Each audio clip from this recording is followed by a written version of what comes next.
Cam4.fr, le plus grand site de webcam live réservé aux adultes. Brigitte Lahaie, Sud Radio, le Love Conseil. Eh bien, Claude Parisot, nous partons sur le Graal de la sexualité féminine, ce fameux point G. Alors c'est vrai, ça serait génial quand même. Vous imaginez, il suffirait d'appuyer sur un point précis et à coup sûr, vous donnez un orgasme à votre compagne. Ça serait génial. Hein. Bon, évidemment, c'est pas comme ça que ça se passe. Vous imaginez bien. Mais moi, ce que je voulais juste dire, c'est que bien sûr, le point G, c'est pas le starter du plaisir féminin. Il n'est pas indispensable de le stimuler à chaque rapport, mais il existe bel et bien une zone qu'on pourrait appeler point G si vous voulez.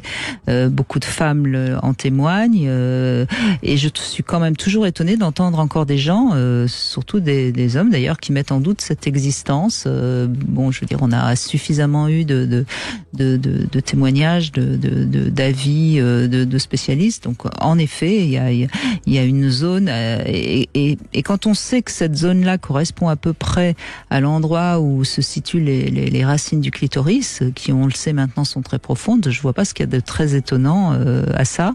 Alors, moi, ce que je voulais juste dire, c'est que c'est pas, c'est pas indispensable d'aller tout le temps stimuler ce fameux point G. En revanche, ce que je trouve intéressant, c'est de imaginer un peu plus, alors que ce soit par une visualisation ou par un toucher, son corps en tant que femme, et donc cette partie de son vagin qui est quand même une partie qui peut être intéressante, voilà. Et puis après, vous faites l'amour, et puis si par accident il y a un orgasme grâce à une stimulation du point G, tant mieux, hein, on va pas se plaindre, voilà.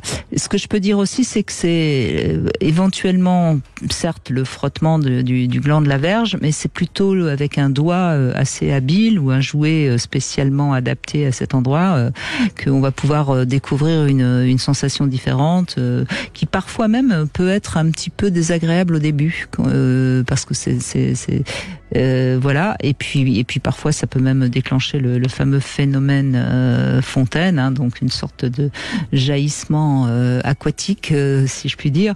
Voilà. Mais certes, c'est pas le Graal de la sexualité féminine, mais je trouve que c'est une manière d'avoir envie d'explorer et puis de jouer. Voilà. Après. Il y a des moyens de le découvrir plus que d'autres. Ce sera peut-être le propos d'un autre Love Conseil plus tard. Oui, et puis moi je m'y intéresse pas depuis très longtemps, étonnamment, en tant que sexologue. Oui, je veux dire quand je recevais en individuel, mais moi personnellement, c'est quelque chose qui m'a j'ai jamais eu besoin d'avoir des zones et puis d'aller à des endroits. Mais ce qui est, je trouve étonnant, c'est que chaque femme est différente. Il y a pas, ça ne marche pas à chaque fois.